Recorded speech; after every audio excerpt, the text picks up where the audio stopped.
Chips in, takes it. There is a blinder from Nathan Lloyd. Hello and welcome to the very first episode of the Business of Cricket series with Megha. In this series, we will take a detailed look at some of the developments that resulted in a seismic change in the world of cricket, changing the business of the game forever. To kick things off, we are going to look at how one-day international cricket came about, also how it turned into a money spinner for cricket boards. Like many notable discoveries, the ODIs too didn't come about by design but by accident. The first two tests of the Ashes in 1971 in Australia had been both boring draws. The third test in Melbourne saw heavy rains and play could only have been possible on the last day. However, instead of playing a pointless day of test cricket, the officials decided to stage a 40-over game.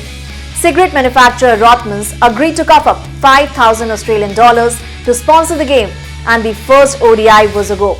Australia won the game comfortably by 5 wickets. However, little did they know that the two teams had started a revolution. Test matches often turned into boring games since the teams preferred adopting a safe approach. This led to draws. However, ODIs turned that premise on its head.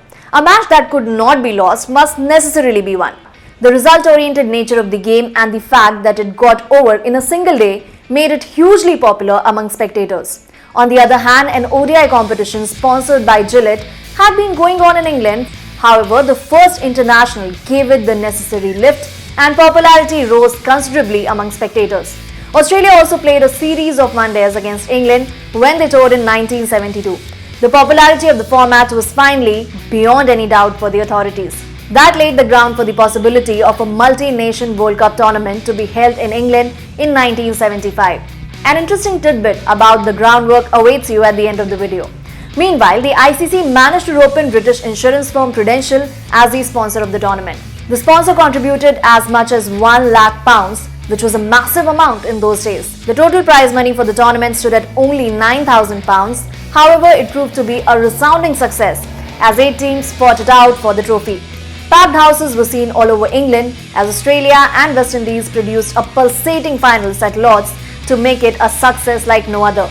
Prudential would go on to sponsor the next 2 World Cups held in England as well. Once India won the tournament in 1983, there was no looking back for the ODI format.